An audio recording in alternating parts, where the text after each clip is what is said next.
Amen. Let us thank God for that. Let's thank God for that praise and that worship. Amen. It was absolutely wonderful. You know, because I realize sometimes we feel like, God, do you even know who I am? God, do you know my name? So we have quite a few families that's out today. We want to hold them up in prayer. The Joneses, they're going through some health issues, so we got to pray for them. Then Jason and Johnson, as they couldn't be here today.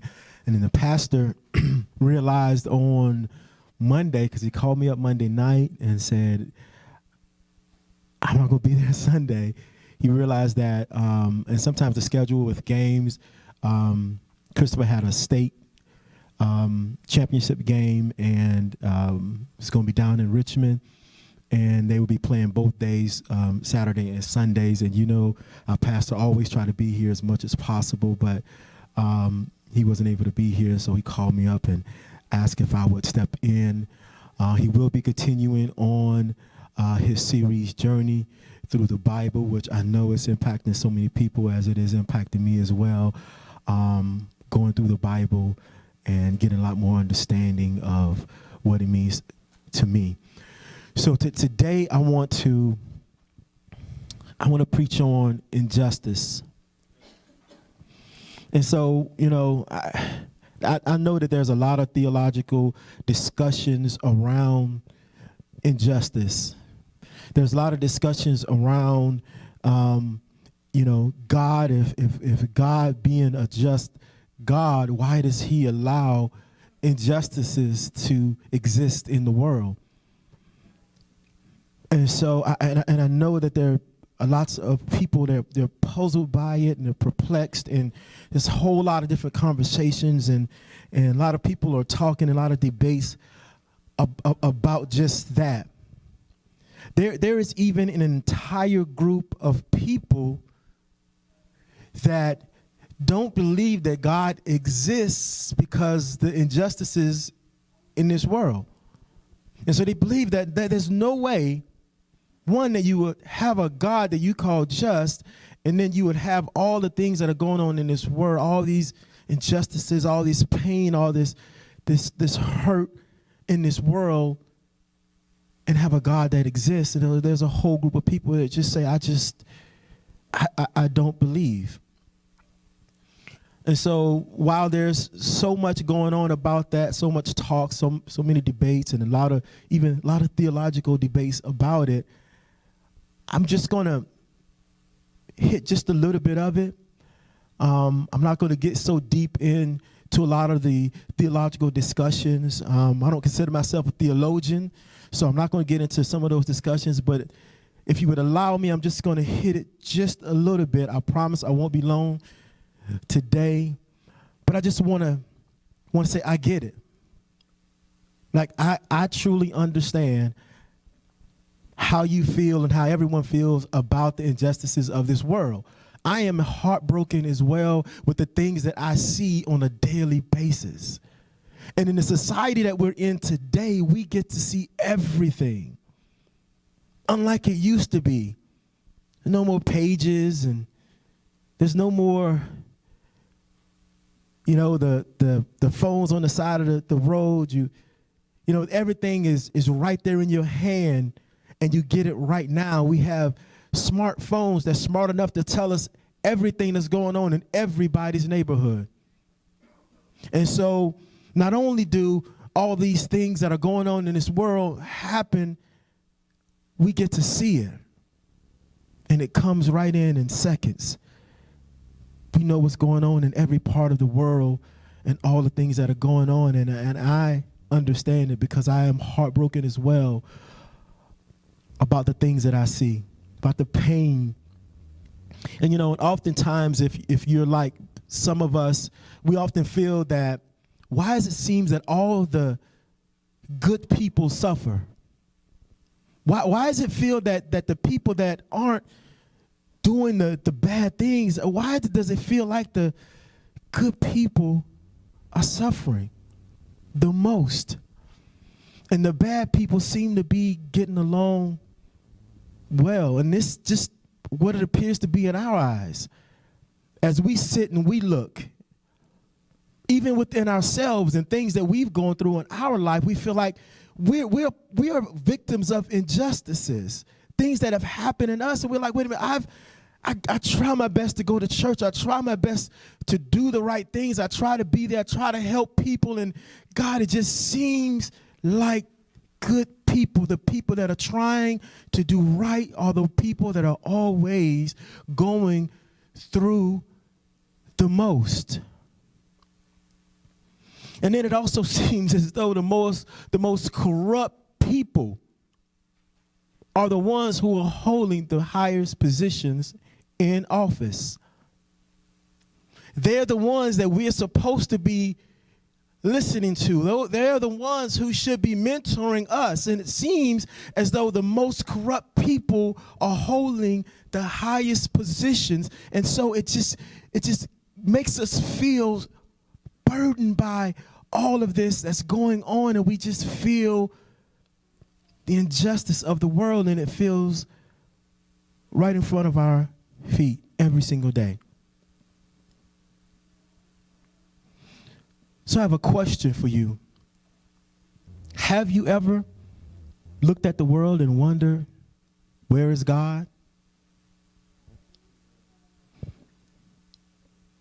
I mean, it just, maybe me, and I get, some people may be too Christian to admit it. Have you ever been going through something and wondered, why, God, why are you silent in my situation? Like, God, I need to hear something from you. Like, why are you so silent right now? Why are you silent in my situation? Like, God, you know me. You know what my heart is like. You know what I'm always trying to do, God, and I always feel like you're just too silent. And then we cry out to God because we just want to hear. Oftentimes, some of us, and I hear it all the time, that this time is the worst than it's ever been. Many of us believe that just so many things, so much destruction, people, or what people are doing to each other, like this has got to be the worst time ever. And then we say it all the time, oh, it's only going to get worse. And it is getting worse because we feel that, because we feel it right now in our lives, in our situation. Oftentimes we feel like there's been no other time that's been like our time. And I just want to put you on to a story that I came to in the Bible. We're going to look at a book that is one of the smallest books in the Bible. And I think you will find that in this book, that the things that we're going through, the sufferings that we're having, the persecutions that we're having, the things that are going on right now is not unique to us. And so in this book, we're going to look at Habakkuk. And we find Habakkuk as a prophet. And his name literally means to cling to God, to wrestle with God. And so during this time, he's in the kingdom of Judah. And what's going on there is quite similar to things that are going on right now. You have a lot of wickedness throughout the kingdom. You have people that are falling away from God, people that don't believe. You have the rich, seems like the riches continue to get richer and the poor is getting poorer. Greed is rampant throughout the kingdom. And he's in a time where things are really, really bad. And not only are things that bad and that things are going on in the kingdom like that, there's about to be an invasion. There's about to be an invasion of a group of people called the Babylonians. And if you know anything about the Babylonians, you will know how cruel they are. Like, these people are some of the most crooked and most wicked people. When these people come through, and they're known throughout history to being just that cruel, when they come through, they wipe out everything so that there's nothing left. These people are known to be cruel, yet all these things are going on, and people are falling away, and greed is rampant, and people aren't worshiping God anymore. They're worshiping idols. They got so many other things happening, and they don't care about each other. And yet now the kingdom is about to be invaded by the Babylonians. You know, it's amazing. I'm reminded when I was reading of a song by Bob Marley. And so Bob Marley, I've listened to Bob Marley ever since I was 7, 8 years old. And one of the first songs that I listened to with Bob Marley was a song called Babylon System.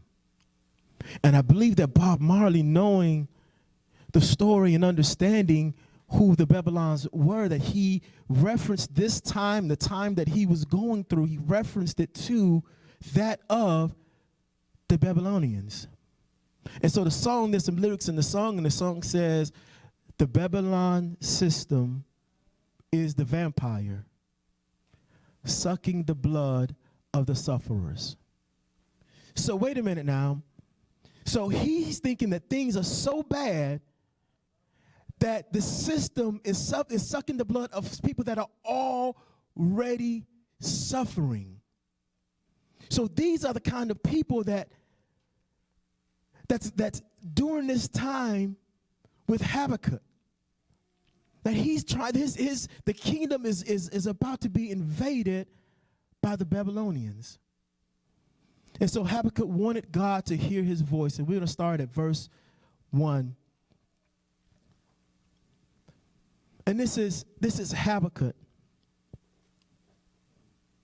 Habakkuk says, how long, O Lord, must I call for your help, and you do not listen, or cry out to you violence, but you do not save? Next verse. Why do you make me look at injustice?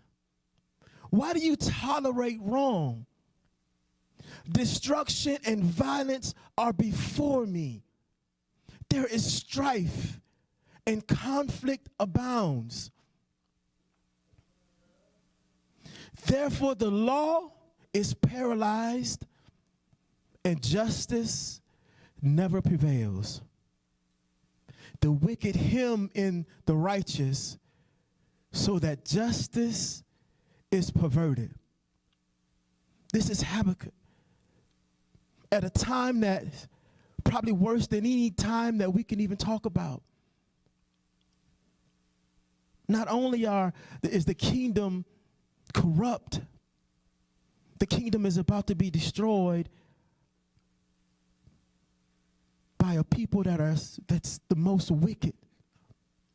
You know, it reminds me of a time when I think I was about 19 years old, moved out my parents' home, and we were still dealing with some things. We felt that I had a brother, older brother, who we understood had gotten railroaded, and there was a lot of injustice going on in the system.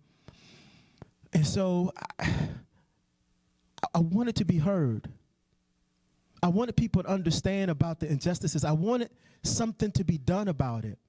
And so I remember just trying to figure out, how can I be a part of something to talk about the injustices that were going on?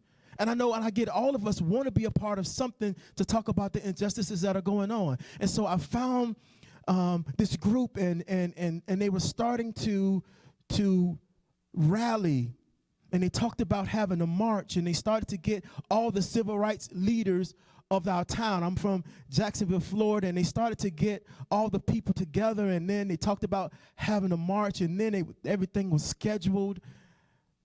And so I think we marched from a church on one side of town, and the idea was to march from that church all the way to the sheriff, the police department, and to stop right there and to speak to the people about the injustices that were going on. at that time, I'm feeling great because I'm feeling like finally someone wants to talk about it. I'm feeling like finally someone wants to say something. Someone wants to do something about the injustices that are going on. Because what we were seeing was our black men getting in trouble with the same thing that a white person would do and getting more time. It seemed as if they were being targeted.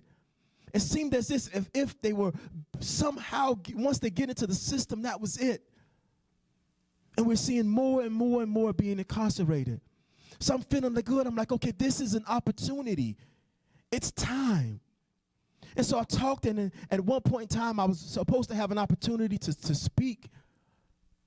And so I remember marching, and we marched, and we stopped in the front of the police department, and everyone spoke. And even though I didn't get an opportunity, if I would, one of the things that I would have said is that let's not let this time be the only time that we march. Let not this time be the only time that we do something. And the thing is, it was so close to home for me because I had a brother dealing with an injustice. And like everything else, it continued. No more marches. One time, that was it. I was frustrated. What did I do? I didn't stop there. I went and talked to every congressman I could talk to about it. I went and talked to every senator or state senator I could talk to about it. Every councilman, councilwoman that I could talk to about it. Every person that I could reach, I tried to reach and say, you need to see this case and see what's going on. You need to see the injustice. I even went so far as to campaign for some of them just to get them to hear my voice. I just wanted them to hear. Habakkuk just wanted God to hear him. Still, nothing happened. I felt like I couldn't get justice. And we continued to try. We continued to work. We continued everything we could. We exhausted all the state remedies. We exhausted all the federal remedies. We all the appeals, everything we could try. We heard of this thing called clemency. We thought we'd do good as a Democratic governor, and right now, let's submit it during this time. Submitted it, and it did not get heard. Imagine feeling that way. Imagine feeling like that you've tried everything. And I see so many others get justice, but I'm dealing with this injustice. So we got to a point in time where the only thing we could do was rely on God. If there was anything that was going to happen, if there was any breakthrough that we were going to have, it was going to have to be God moving in the situation. And so because we didn't stop, because we continued to fight, we decided to try it one more time. Now, wait a minute now. We're trying to do in a time when the Democratic governor is already gone. As a matter of fact, he didn't even hear the case.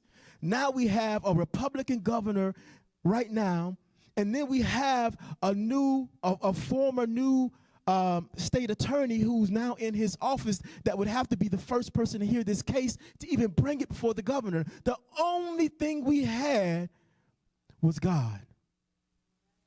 When there was nothing else left for us to do, the only thing we had was to have faith in God. And I said, God, if there's anything that's going to happen with this case, you're going to have to do it. You're going to have to do it. And I watched God. I watched him work. I watched him work in the office. I watched God. I watched him work in this former state attorney who has spent all her years prosecuting. I watched her take the case, and I watched her take it and pass it along to the governor. And I watched a governor who I did not believe would grant clemency, and I stood before this man, and I'm telling you, God changed his heart. And he granted clemency to my brother in a situation that I would never, ever believe would have happened. Sometimes all we have is our faith in God. That's all we have. So there's two things that I want us to consider when we see injustices of the world. Two things I want us to consider. The first is that Jesus never presented us with a God where there would be no pain and suffering. Jesus never said that. Jesus never said that we wouldn't go through some things. Jesus never said that there wouldn't be ills in this world. As a matter of fact, he said quite the opposite. Let's look at John 16:33. And so this is a time when Jesus is talking to his disciples and he's telling them about what's to come. He's telling them about what's going to happen with him.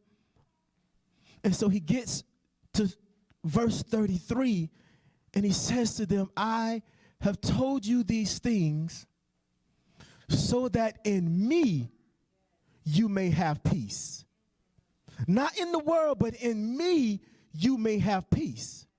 And then he says, in this world you will have trouble. In this world you will have trouble. And Jesus says, but take heart, I have overcome the world. I have overcome the world. Jesus never said that we wouldn't have trials. Jesus never said that we wouldn't have tribulations. Jesus said we will have problems. We will see persecutions. We will see things. We will have this. The ills of this world will be before us. We will see cruelty. We will see wickedness of this world. We will see evil of this world. We will see things in this world that will make us not even want to live in this world. But he said, take heart, for I've overcome the world. So I think I want to listen to what Jesus said. The second thing that we must consider is God's timing. It's not our timing. And I'm just going to tell you, I have a problem with God's timing. I don't know what I really do. I wish that God just tell me, give me some inkling. Your timing is, I don't know. I have a problem with God's timing, and I do understand that God's timing is not our time. And you think about it, our kids think the same thing of us. My parents' timing is not my timing. My son, Nashawn, when he wants something, he wants it on his time. Often he's come to me, and so many different times, but this is one time, Nashawn comes to me, he said, Daddy, it was something he wanted. Daddy, we're going to go get what I want you get. You said you was going to do it, so I'm waiting on you to go and take me to get what you said you was going to take me to get. And I'm like, okay, Nashawn, we going. I don't know what he did. He must have circled around the house and came right back, because it looked like he just took him 5 seconds to come back in. Daddy, are we going? I said, Nashawn, we going. What time? Nashawn, just give me a minute. Nashawn goes back. Nashawn say, Daddy, what is a minute? He said, because your minute is not my minute. He said, you said a minute 10 minutes ago. I said, Nashawn, give me a minute. Just give me one more minute. One more minute? Is it just going to be a minute, Daddy? Yeah, just give me one more minute. Are you sure it's just going to be a minute, Dad? Yes, just give me one more minute. He comes back around again. I said, all right, Nashawn, let's go. Let's go. Our God is like that. No, I have a problem with God's timing. But until God does what I'm asking him to do, I'm going to continue to pray. I'm going to continue to talk. I'm going to continue to cling. I'm going to continue to wrestle with God the way Habakkuk did, saying, God, I know you know of these injustices. God, I know you see the violence. God, I know you see what's going on in this world. Are you going to do something? God, are you going to move in my life? God, you see what I'm going through. God, I've tried everything. I've done everything that you told me to do. And God, I can't see when you're going to move. But God, I need you to move. And some of us get tired Some of us get tired. I don't want you to get tired of asking. I don't want you to get tired of going to God. I don't want you to get tired of praying. I don't want you to get tired of petitioning God. I don't want you to get tired of it. Continue your plea to God. Say, God, I need you to move in my situation. God said, I don't need you to give up. Because his timing is not our time. Let's look at Galatians 6:9. It tells us, let us not become weary in doing good, for at the proper time we will reap a harvest if we do not give up. If we do not give up. If we continue to have faith during times we don't want to have it, if we continue to cling to the little bit of faith that we have, if we continue to wrestle with our faith during the times when we feel like God isn't listening, when we feel like we don't understand God's timing, and we want God's timing to be our time. But the Bible says, in the proper time, we will reap. God's timing, if we don't give up. And so we see God answers Habakkuk. And he gives him a glimpse of God's power, but he also gives him a glimpse of God's mercy.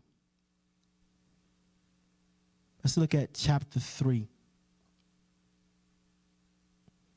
And one of the things I think that Habakkuk begin to understand, that God's timing will be the ultimate justice. He began to understand who God is. He begins to understand that God reigns. He begins to understand, as my wife talked about earlier, that God is over this vast universe that's infinite, but yet he knows us. He knows what's going on in our hearts. He knows his people, and he knows his people by the faith and the trust that they have in him, even during our time of hardship.